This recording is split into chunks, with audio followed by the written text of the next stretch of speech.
Hi, everybody. I'm Aviva Sapers, CEO of Sapers and Wallach, and we thank you for joining us on today's town hall session. We're so glad to have you as valued clients and friends of the firm, and we've worked really hard to compile all the questions that were sent in advance, and we hope to answer them all today. Before we get started, I want to go back, although we're many months further into Zoom than when we did our first one, I still would let everyone know that we have you on mute initially, so there are no disruptions to our presentation, but there will be plenty of time for Q&A. So by that time, we can have you unmute yourself and go from there. I also want to instruct everyone to turn on speaker view, which is a feature of Zoom. To do this, you click on the speaker view button at the top right-hand corner of your screen. This will change you out of gallery view or gallery mode and into speaker view, and it'll allow us to show up at the forefront of your screens as we're answering questions that we've prepared for you. I also want to advise that as you have questions, please add them into the chat feature, because Evan, who's working the magic, he's the Oz behind the screen there, will be compiling those for me to ask our panelists at the end of the session. So feel free to do that. It's easier than trying to find out who's raising their hand and calling that way. With no further ado, I want to introduce our illustrious panelists today. To start off with, we've got Mark Rombos, the Senior Vice President of Business and Government Banking at Leader Bank. He's an SBA lender, and he and his team work tirelessly to ensure their clients are getting all the help, and we're one of those, all the help they need to obtain the PPP stimulus funds, as well as have them forgiven. Martin Prendergast, the tax manager, sorry. I had tried it so many times. Tax manager at Gray, Gray & Gray, who leads a team of professionals providing tax planning, compliance, financial reporting, and consulting services, and has a particular focus on the architecture, engineering, and design space. And last but not least, your fearless leader here, Aviva Sapers, who will be your moderator. I'm CEO of Sapers and Wallach, a third-generation family-owned independent boutique financial advisory and employee benefits firm in Newton, Mass. So, do you want me to start launching into these questions, guys? Are you ready? Sure. Ready. Yeah. All right. So, first set of questions are for Mark. Does my first PPP loan draw have to be or need to be forgiven in order to get the second draw? Yeah, that's a great question. First off, Aviva and Evan, thank you for having me on the panel again. It's a pleasure, and we value the relationship and the partnership we've created with Sapers and Wallach. So again, thank you very much for having me. The first question, does it need to be forgiven in order to get the second one? No, the answer is no, you do not. You can apply at any time. The only requirement that the SBA has put forth is that you must have used all of your first round PPP money before you apply for your second one. So, and for the most part, people should have used that. It would be probably the later people who applied for round one that were probably in August that may need to wait if they're using the 24 weeks, the full 24 weeks to use those funds. So, you know, if it was the end of August, it would be the end of February that I think you would be able to apply for your second round of PPP. So round one needs to be used before you can apply. So that's the only requirement. Great. And what are the eligibility differences between the first and second draws of the PPP loan? So the eligibility, so you previously received the first draw and you have used the full amount for eligible purposes. That's key. The second one is you can have no more than 300 employees in the company compared to the 500. So it was 500 in round one. It's 300 now in round two. And you have to demonstrate at least 25% reduction in gross revenues for one of the same comparable quarters in 2019 to 2020. So, you know, any one of the 4 quarters in 2020, so whether it's quarter 1, 2, 3, or 4, if any one of those quarters was the gross revenue was reduced by 25% compared to the same quarter in 2019, then you're eligible. And all the prior ones still apply though, correct? About what you can use it for? Yes. So they changed it. They changed it a little bit. So it's at least 60% has to be used for payroll, and then the 40% can be used for other expenses, whether it's rent, mortgage, and Martin, I think, or Marty can get into it a little bit later about what, Sure. what is eligible to use that other 40%. So at least 60% for payroll. I've seen companies and businesses use 100% of it for payroll. So it all depends. And honestly, the ones that have used it for payroll, when it comes to forgiveness that I've seen, those are the ones that kind of sail through the SBA when it comes to forgiveness. Great. And what's the application window for the second draw of the PPP loan? Yeah, the last day to apply for round 2 is March 31st, or until the funds have been used. So just to kind of give you a perspective of what has been used since round 2 started, this is as of, I believe, this morning.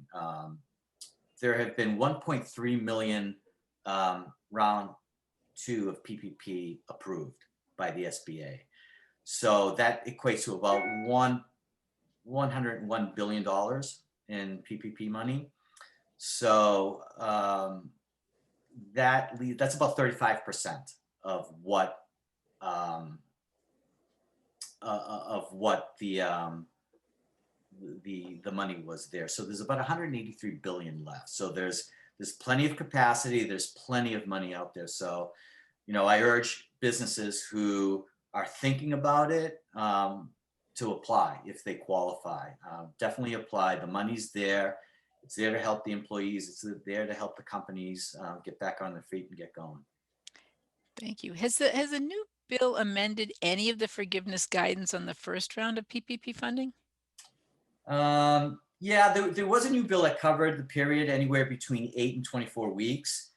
So instead of 8 or 24 weeks, funds can now be used to pay for, I'm sorry, yeah. So it was 8 weeks and 24 weeks instead of 8 or. So they can choose. They can choose anywhere between the 8 weeks and the 24 weeks. So that was one of the biggest changes that I saw when they amended the bill.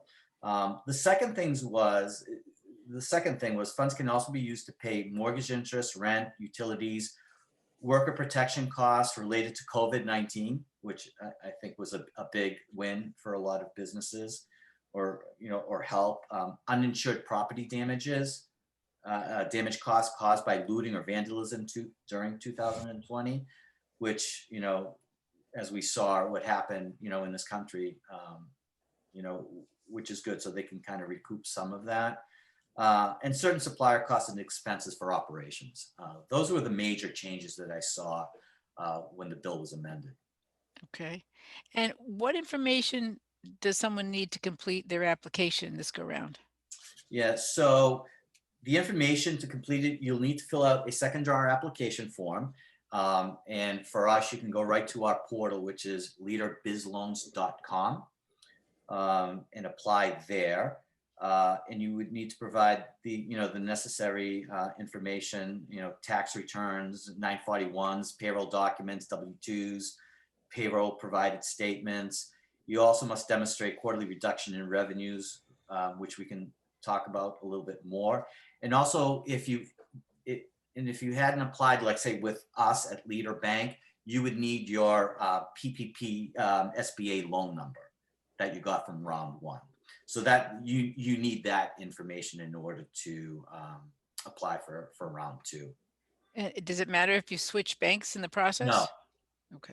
No, it doesn't. I've had people who have got their round 1 somewhere else and have come to us for round 2, and the only information they would need in order to continue with the application process is that SBA number. Yeah, and as an aside, we had learned that I think big banks like Citizens and those had 50,000 applications, and took months to figure out, whereas you guys had about 900, and you were able to get them done immediately. It was amazing. Yeah. Which is a wonderful thing. And then Just a quick comment on that for someone who's, sorry to interrupt, but for someone who's done a bunch of these forgiveness ones, when you go with the large banks like Bank of America, Citizens, you're not going to talk to a human. It's a nightmare. So it's great if you can work with the smaller local banks. Yeah, thank you for that. And honestly, and if people can, it's hard sometimes, and we've had customers that not save their documents. It is on the loan documents from round one, but we've kept everything. We've kind of centralized everything. So any one of our employees that is working with PPP can go and get that information for our clients and provide that SBA number for them. Great. Well, thank you. So I'm going to switch over to Marty for a next set, and then we will take some additional questions that have come in since the beginning of this session. So Marty, are the calculations different for the first draw of the PPP loans compared to the second draw?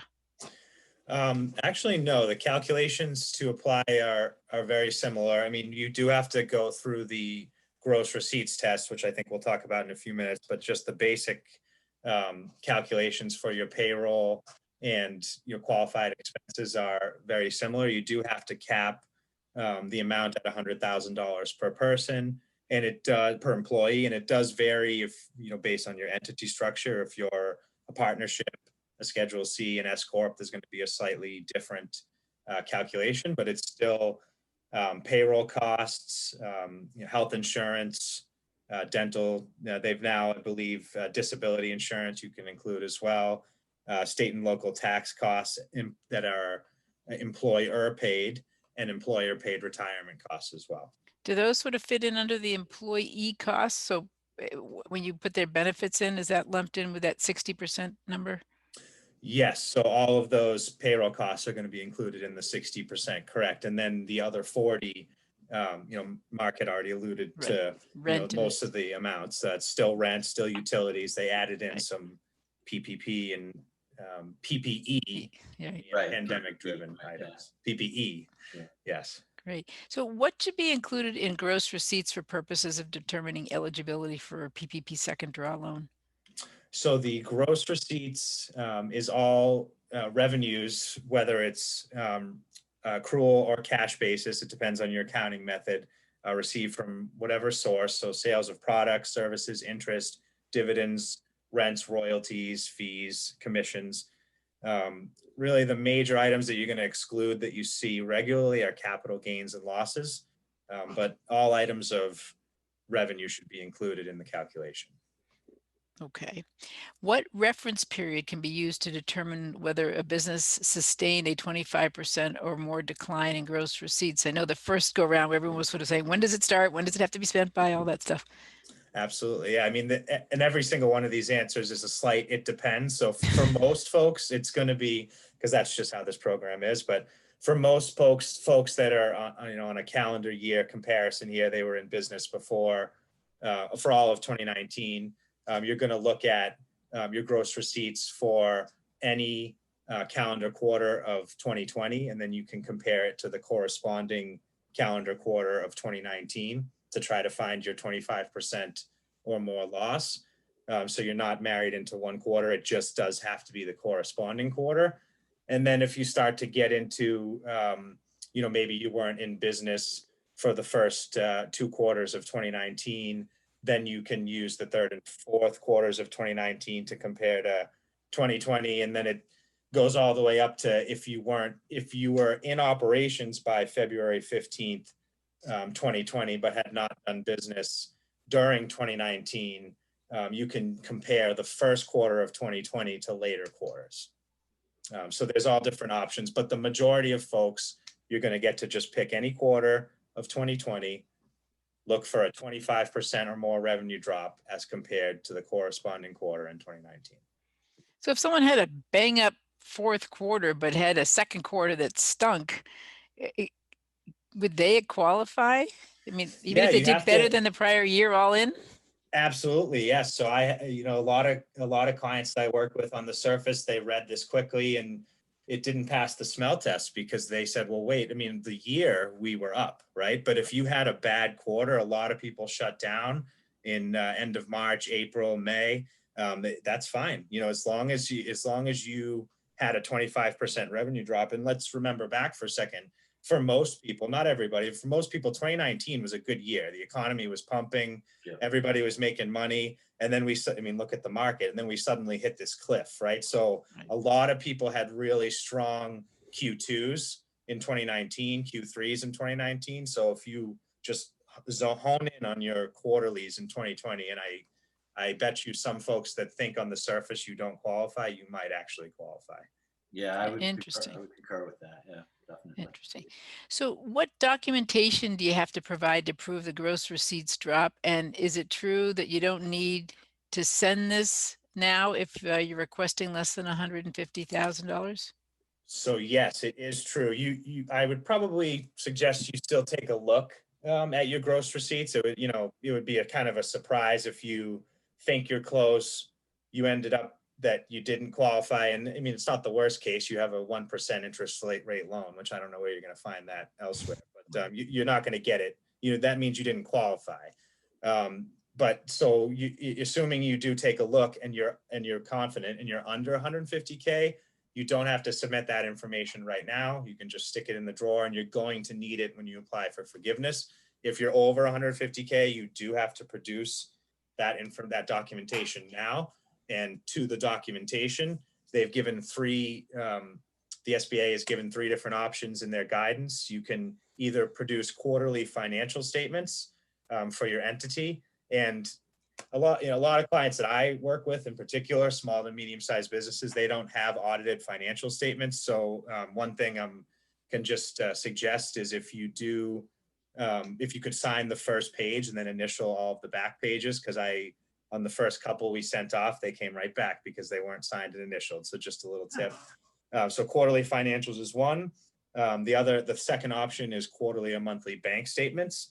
And I would just recommend circling the items that apply, the revenue items. Don't just send the bank statement, because anything you can do to help and speed up the process. And then the third, you can send your annual IRS income tax returns, which creates a problem. It's still early in the busy season. I don't know how many people have their 2020 tax return filed yet, but you can at least fill it out, and you'll be using then an annual reference period. And as long as you fill it out, sign the bottom, then you're attesting that it's accurate. That's option 3, tax return. Great. Are there any special considerations for restaurants and hotels to go for more money? Yes. So if you have a code, NAICS code starting with a 7.2, then you get a 3.5 multiplier as opposed to a 2.5 multiplier. So when you're on the front end doing your application, you figure out what your total eligible payroll costs are. You divide it by 12. So then that's your average monthly payroll costs. And then everybody else multiplies it by 2.5, except restaurants and accommodation industry, who all have a 7.2 as their first digits of their 5-digit NAICS code. And then those get to use a 3.5. So you get a little more bang for your buck. And is that it? Are there any other groups that get special treatment? I'm not aware of any other groups. I know that they expanded the application process a little bit broader to some nonprofits that weren't allowed in the first go around. But I believe it's mainly the restaurant, hotels, accommodation sector that are getting essentially an additional month. You're getting 3.5 instead of 2.5. Sure. I heard additional expense categories are now allowed. What might those be?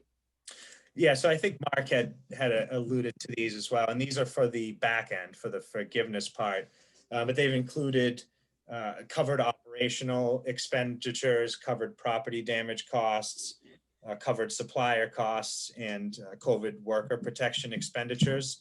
So, I'm thinking PPE, personal protective equipment, not PPP. I keep saying that. So personal protective equipment, I believe if there was property damage or loss that was related to the pandemic, you can include that as well. And they've actually added new line items to for example, I'm looking at the EZ application that came out on January 19th, and they have additional line items to go on top of the business rent that's already there, the business mortgage interest payments or utilities that's already there. Gotcha. So these are questions that came from the audience today, so I'm not sure it's directed necessarily at Mark or Marty, but I'll throw it out there and you guys can decide who's best to answer. One scenario was I file on a cash basis for tax, but my books are kept on an accrual basis. What do I use for my gross receipts test? So I have a thought. I don't know if Mark, you have one as well, but that it's an interesting question Yeah. in my opinion, because they offer you, again, I'll go back to your three options for proof are your quarterly financial statements or your quarterly or monthly bank statements. Now, bank statements, no matter what, are on the cash basis. So you can have an accrual taxpayer who keeps an accrual set of books, but yet you could submit your cash basis quarterly financials, quarterly bank statements. So that's a great question. I've been trying to follow the entity's accounting methods that they use internally to keep consistent. And I wouldn't want to compare apples to oranges. If you're going to look at accrual for 2020, don't try to look at cash for 2019. Yeah. Keep it consistent. I don't know, Mark, if you have any other thoughts. No, I would agree with you, Marty, too. I think the consistency is the way to go with it. So, pick one and stick with it. Right. The bank statements are a little tough for us to kind of go through. So, I mean, we've even asked businesses to prepare, management prepared, P&Ls for us, and either break it up quarterly, or if they can't break it up quarterly, we'll take a look at a yearly P&L and compare it to the 2019 and go from there and see if there's a reduction in cost, a reduction in gross revenues that way also. Okay. Can I just apply for the same dollar amount I asked for with the PPP round one? And what if my average payroll was higher in 2020? That's a great question. Yeah.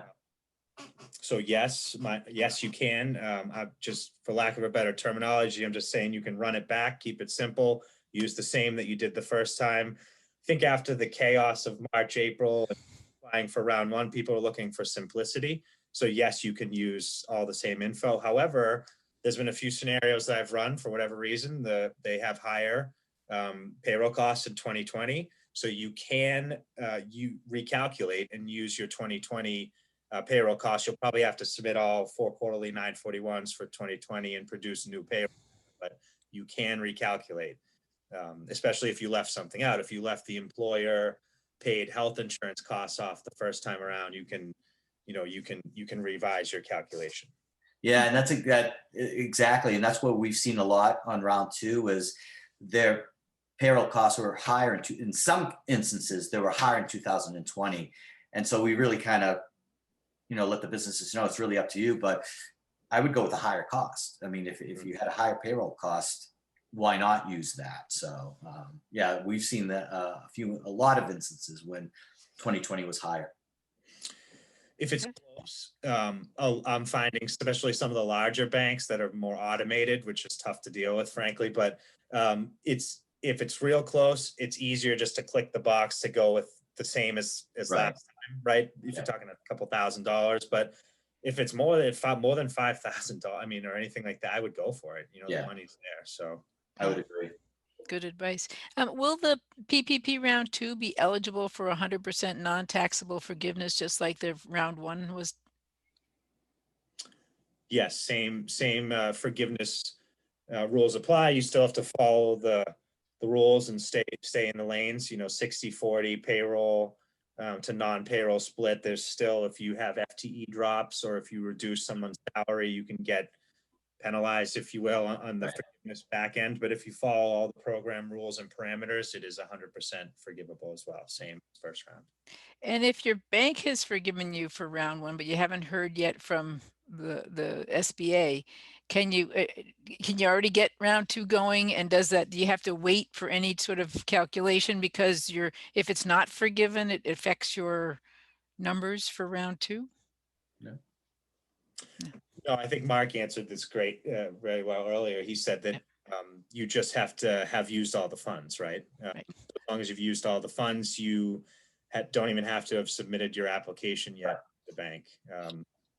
And so you don't have to have the stamped SBA approval yet. Right. Exactly. Got it. Next question was, I heard to get PPP round two, borrowers must have used or will use the full amount of PPP round one for authorized uses. What if it was all used for authorized expenditures like payroll, but I did not receive the full forgiveness due to FTE or salary reduction forgiveness penalties? Can I still apply for round two? Yes. Yeah, so that's another great question. And my interpretation of the rules and what I've been seeing is yes, you still used it for eligible costs. You didn't go buy a boat or, go on vacation. Right. Right. So, there are folks that had an FTE drop. I would say take a close look at your application, because there are also some safe harbors that they've put in now if you had an FTE drop, but you weren't able to operate in the same capacity.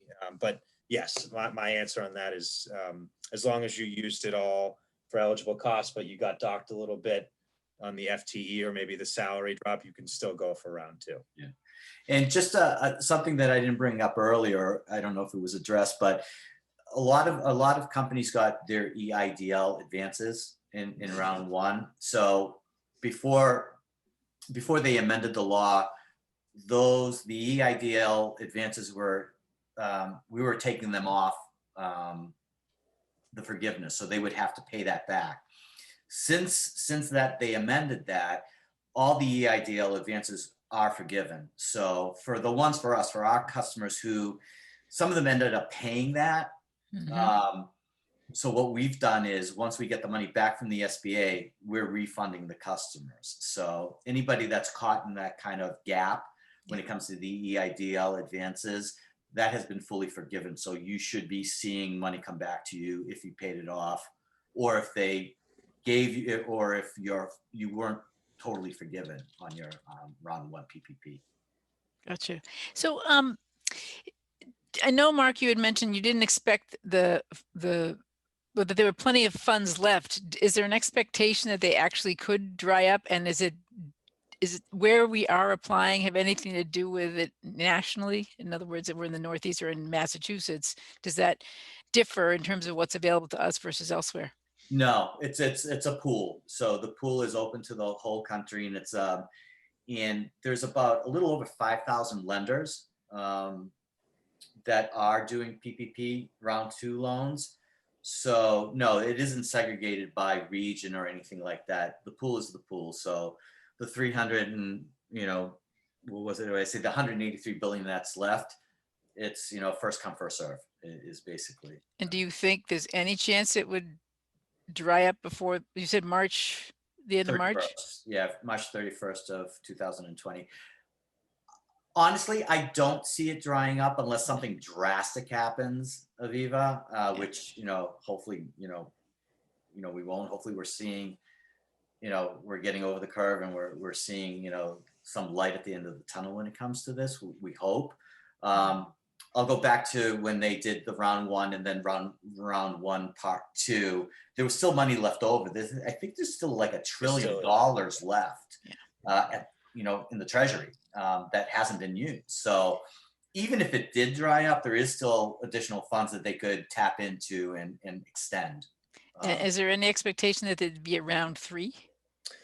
I was just going to say that Mark's more tuned in on this part, but my 2 cents are, they're about to force through a $1.9 trillion another package. And the last I read, they're still negotiating what's actually in it, but they're talking about more stimulus money. So yeah, I would say there's a better chance of there being a PPP round 3 than PPP round 2 running out. Right, exactly. And I think the round, if there is another round, it's going to be targeted towards states and municipalities.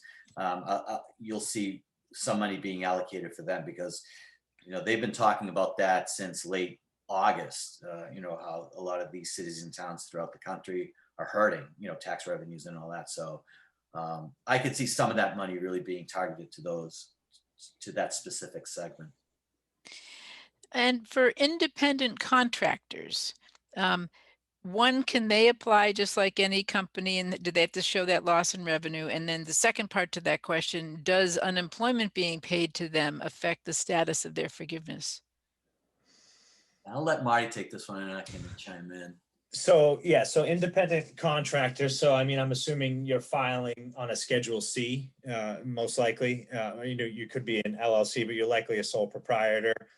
So then you absolutely can apply. You want to use your Schedule C line 31 from 2019, and that's how you'll determine your calculation. And then it varies a little if you have employees or you don't have employees, but absolutely should be applying. And then The unemployment is an interesting question. I believe that the answer on the unemployment piece is the SBA and the feds are not going to want you to double dip. So while you're unemployed, I don't believe that that should be your owner's compensation replacement. So when you're a Schedule C or sole proprietor and you have no employees, there's no pay.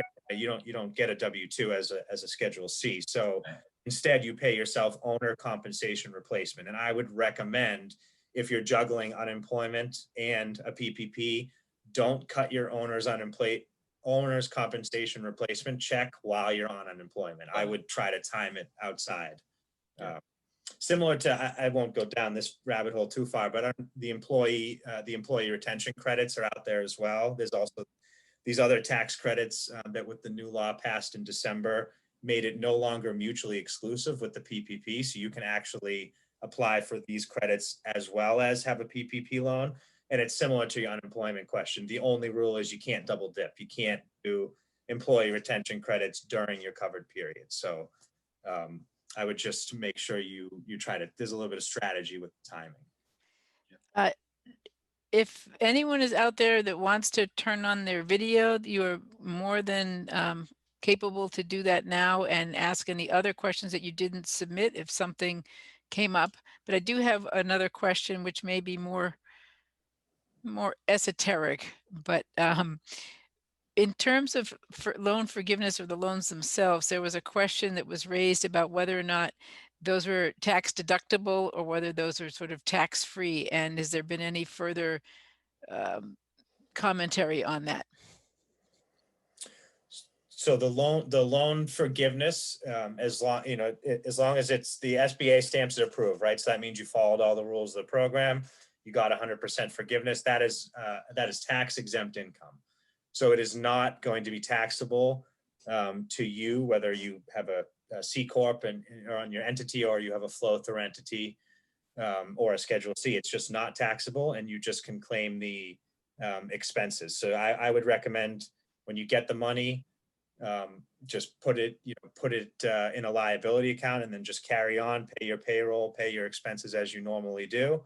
And then when it comes time to prepare your tax returns, you just let your accountant know that, hey, I've achieved 100% forgiveness, and it is not taxable to you. Right. And Marty, can you expand on what the employer retention credits are for those people that are unfamiliar with what those are? Yeah, sure. So the employee retention credits, these actually came out back in March 2020 in the CARES Act. And they were a bit of a forgotten piece of the legislation because you couldn't do PPP and ERC. That's the abbreviation for the employee retention credits. You had to do one or the other. And 99 times out of 100, the PPP was going to produce more bang for your buck. So everybody went with the PPP.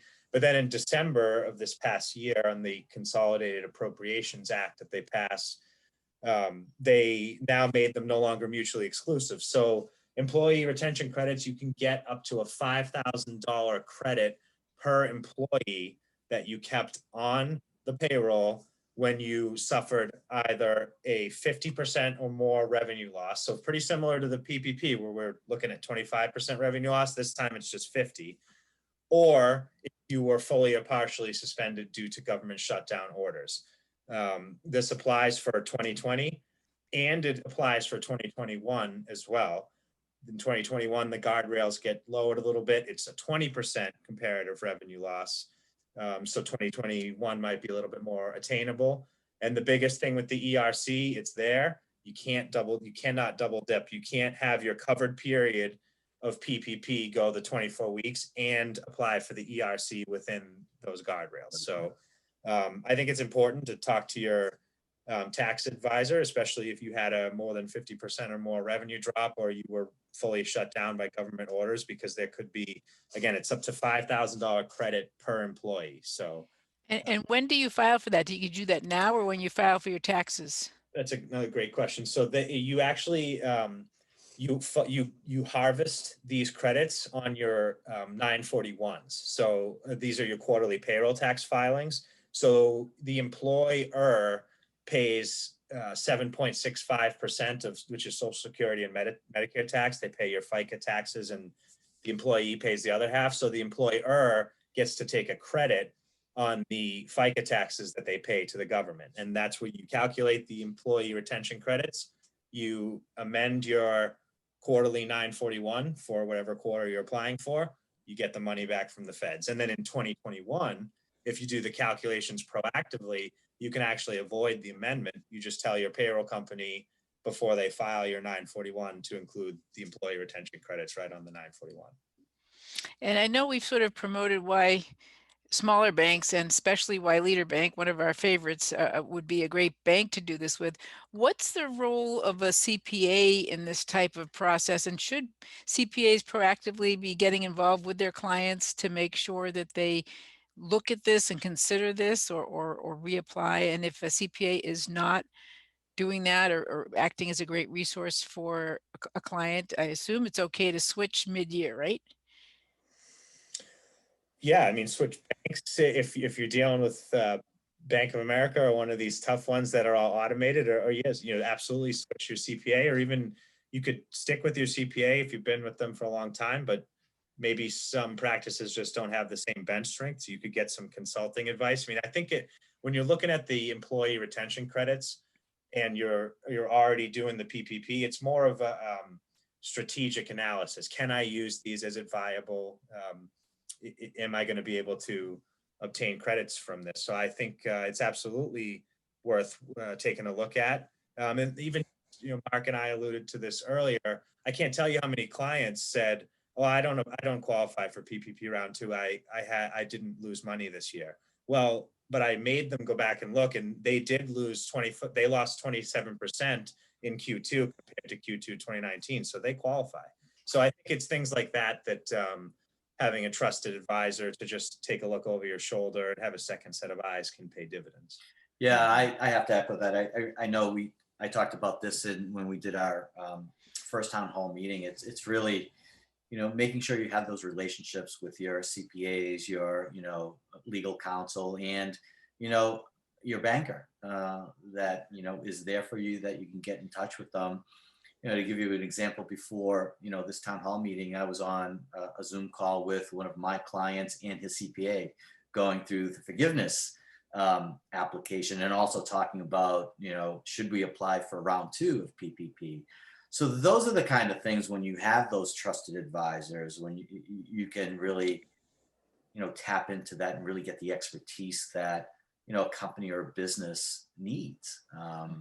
Because like Marty mentioned, is there are companies out there that thought no, they didn't qualify, but doing a deeper dive and looking at it, yeah, they do. And I've had new clients who've come to me for round 2 where they should have gone for round 1, and their accountant or whoever it was said no, you didn't qualify.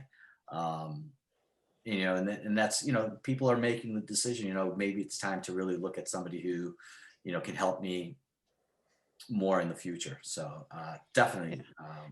I would say that our experience is if a CPA firm is not responding, that it may be time to look around, or if you feel like you're not getting the right advice, it's certainly worth, as Marty said, to get a second opinion.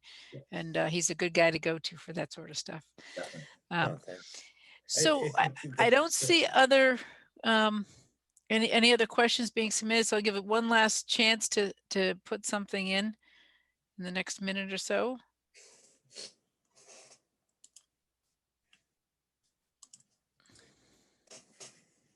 Marty, were you going to say something, or? I was just going to say, I mean, these days with the softwares that we have, just a quick aside, the tax compliance part, that should be automatic, right? That's what you're paying the CPA firm to do. But if we're not providing you strategic advice or, business planning, if we're not giving you more than just the tax return, then we're not really doing you a full service. That's my 2 cents. So I think it's in situations like, when things are normal, you don't really need these extra services. You don't need this close relationship with your banker. But when a pandemic happens, it's what's your bench strength look like? Who are your trusted advisors, and who can you count on? That's important. Yeah, the biggest thing that I found during these last 11 months is, we've taken a lot of comfort with the people that we've helped.